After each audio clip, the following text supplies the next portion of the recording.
दोस्तों आज शाम 6 बजे कुछ ऐसा होने जा रहा है कि नासा से लेकर एलन मस्क और चीन की धड़कनें बढ़ी हुई हैं, क्योंकि अब अंतरिक्ष के दरवाजे तक दस्तक देने के लिए मोदी सरकार ने सबसे बड़ा गेम कर दिया है। श्रीहरिकोटा के सतीश धवन अंतरिक्ष केंद्र में PSLV C-53 तैनात हो चुका है। उल्टी गिनती चल रही है और दोस्तों बस 6 बजते ही इसरो एक ऐसी उड़ान पर निकल पड़ेगा जो भारत को अंतरिक्ष की सुपर शक्ति बना देगा। दोस्तों इसरो का ये रॉकेट अब तक 55 मिशन लॉन्च कर चुका है, तो फिर आखिर क्यों इस मिशन पर दुनिया की नजरें टिकी हुई हैं? क्योंकि ये एलन मस्क की नींद हराम कर रहा है और क्यों चीन इसको लेकर ज्यादा फिक्रमंद है। इसरो ऐसा क्या कुछ करने जा रहा है कि दुनिया के तमाम स्पेस एजेंसियां नजर बनाकर बैठी हुई हैं और आखिर जापान, यूरोपीय यूनियन, UAE, बहरीन जैसे देशों के बाद क्यों कोलंबिया को भारत की अचानक से मदद की जरूरत पड़ गई? ये बात जानना आपके लिए भी बहुत जरूरी है और इस वीडियो में मैं आपको ये बात बताने वाला हूं। सबसे पहले मैं आपको बताता हूं इस खास रॉकेट के बारे में जो तैनात होते ही भारतीयों की धड़कनें बढ़ चुकी है। तो दोस्तों ये रॉकेट सिंगापुर के 3 उपग्रहों को साथ ले जाएगा।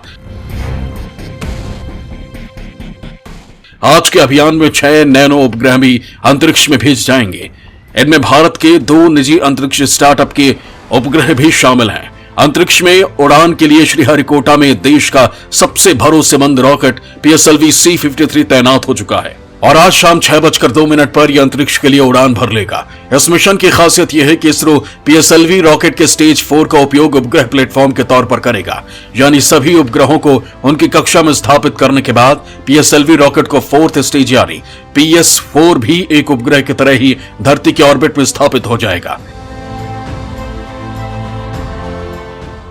यह पहला मौका है जब PSLV का चौथा चरण पृथ्वी की कक्षा में एक स्टेबलाइज प्लेटफॉर्म के रूप में परिक्रमा करेगा। दोस्तों इस PS4 में सौर पैनल और लिथियम आयन बैटरी लगी हुई है जिनसे इस प्लेटफॉर्म को ऊर्जा मिलेगी। इसमें 6 पेलोड होंगे। इन 6 पेलोड में 2 पेलोड निजी कंपनियों ध्रुव एयरोस्पेस और दिगंतरा के होंगे, जिनको हाल ही में इनस्पेस ने अपनी अंतरिक्ष गतिविधियां शुरू करने के लिए अधिकृत किया है। ध्रुव स्पेस का payload Dhruva space satellite orbital deployer और दिगंतरा के proton dosimeter payload robust integrating proton fluence meter इस प्लेटफॉर्म से जुड़ेंगे। दोस्तों ये PSLV का 55वां और कोर अलोन वर्जन का 15वां मिशन है। दोस्तों अब इस सफल उड़ान के बाद PSLV रॉकेट 1999 के बाद से 36 देशों के 345 विदेशी उपग्रहों को कक्षा में स्थापित कर देगा। और दोस्तों इस मिशन के साथ ही भारत के लिए अच्छी खबर कोलंबिया से भी है, जिसने स्पेस तकनीक के लिए भारत की मदद लेने में रुचि दिखाई है। भारत में कोलंबिया के राजदूत ने इसरो चीफ S सोमनाथ से मुलाकात की है। इस मीटिंग में इसरो चीफ ने कोलंबिया को हर संभव सहायता का वादा किया है। मतलब इसरो के अंदर कुछ ऐसा है जो बाकी दुनिया में नहीं है। तो वही दोस्तों अब मैं आपको बताता हूं इसरो की असली उड़ान के बारे में। मोदी की प्लानिंग ने हिला डाली नासा और SpaceX की चूल्हे।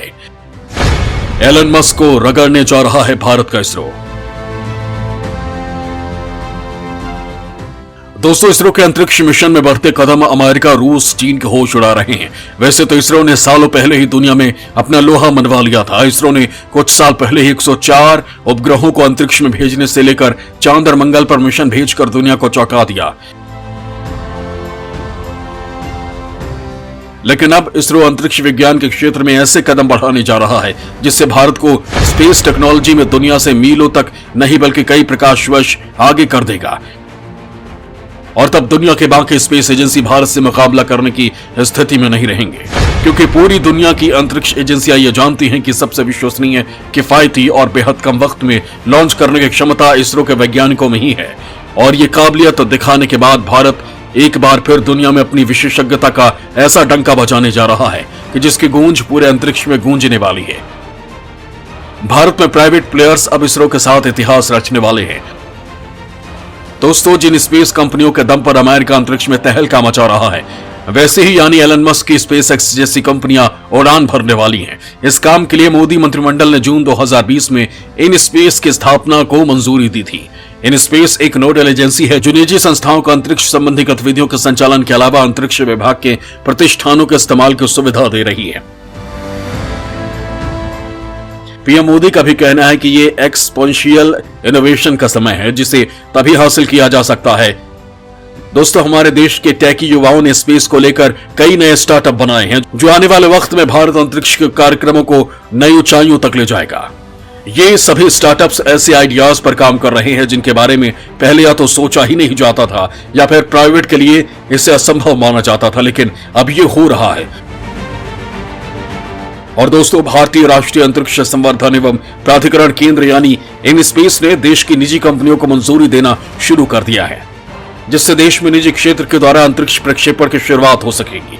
ये इनस्पेस एक स्वायत्त सिंगल विंडो नोडल एजेंसी है जिसे भारत में प्राइवेट प्लेयर को आगे बढ़ाने यानी देश में एलन मस्क की कंपनी स्पेसएक्स जैसी कंपनियां खड़ी करने, अंतरिक्ष की गतिविधियों को बढ़ावा देने और उन पर नजर रखने के लिए मोदी सरकार ने तैयार किया है। दोस्तों, इनस्पेस की ओर से देश के पहले 2 टेस्टिंग फ्लाइट को मंजूरी देना एक मील का पत्थर है। इससे भारत में प्राइवेट प्लेयर्स की उड़ान की असली शुरुआत होने वाली है।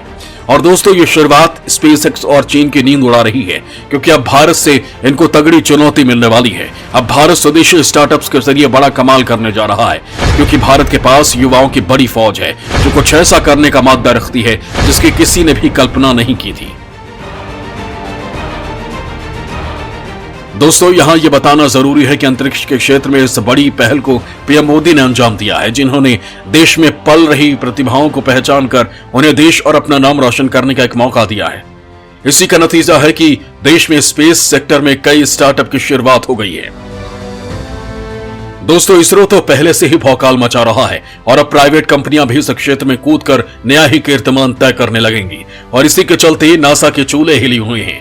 तो एलन मस्क भी बेहद परेशान हैं, क्योंकि कुछ ऐसे भारत उन मिशन पर आगे बढ़ चुका है जो नया कीर्तिमान की कहानी लिखने वाले हैं। क्योंकि दोस्तों, नासा या बाकी एजेंसियों से तुलना करें तो अमेरिका की स्पेस एजेंसी नासा का सालाना बजट $23.3 बिलियन का है। यूरोपियन स्पेस एजेंसी का सालाना बजट $7 बिलियन का है, जबकि दुश्मन देश चीन की स्पेस एजेंसी का बजट $8.9 बिलियन है। वहीं रूस की स्पेस एजेंसी का बजट $3 बिलियन है। वहीं इसरो का सालाना बजट केवल $1.8 बिलियन यानी करीब 13,700 करोड़ रुपए है। यह बजट नासा के सालाना बजट के 10% से भी कम है। लेकिन इसके बाद भी इसरो ऐसे काम कर देता है जो नासा नहीं कर पाता। और दोस्तों, कुछ ही दिनों में ISRO small satellite launch vehicle यानी SSLV भी लॉन्च करने वाला है, जो छुटकू रॉकेट के नाम से भी चर्चा में है। इसे छोटे सैटेलाइट लॉन्च को ध्यान में रखते हुए बनाया गया है। 500 किलोमीटर से कम पृथ्वी की कक्षा यानी लोअर अर्थ ऑर्बिट में लॉन्च कर देगा। इनकी व्यवस्था ऐसी रखी गई है कि रॉकेट्स की सप्लाई लॉन्च ऑन डिमांड के तर्ज पर की जा सके। दोस्तों, एलन मस्क की कंपनी स्पेसएक्स अंतरिक्ष के क्षेत्र में काम करने वाली सबसे बड़ी प्राइवेट कंपनी है। स्पेसएक्स दुनिया भर के देशों के सैटेलाइट अंतरिक्ष में भेजने का काम भी करती है। इसका सालाना बजट करीब $500 बिलियन का है। लेकिन अब इसकी बादशाहत खतरे में पड़ सकती है, क्योंकि स्पेसएक्स को टक्कर देने के लिए भारत के स्टार्टअप तेजी से काम कर रहे हैं, तो चीन के भी इससे तोते उड़े हुए हैं। चीन की धड़कन इस वजह से भी बढ़ी हुई है कि इसरो कम लागत में अपने मिशन कैसे लॉन्च कर देता है, जबकि सस्ते माल और सस्ते काम के लिए दुनिया में चीन का ही नाम आता है, लेकिन अंतरिक्ष के क्षेत्र में वो ये काम नहीं कर पा रहा है। चीन और दुनिया के बाकी देशों समेत स्पेसएक्स और वर्जिन गैलेक्टिक जैसी कंपनियों की नींद तो अब और उड़ेगी, क्योंकि इसरो के साथ अब भारत के स्टार्टअप भी तेजी से अंतरिक्ष के क्षेत्र में नए नए आविष्कार जो कर रहे हैं। आने वाले समय में भारत के स्टार्टअप इसरो की मदद से अंतरिक्ष मिशनों को इतना सस्ता बना देंगे कि दुनिया के हर देश का सैटेलाइट इसरो की मदद से ही अंतरिक्ष में जाएगा।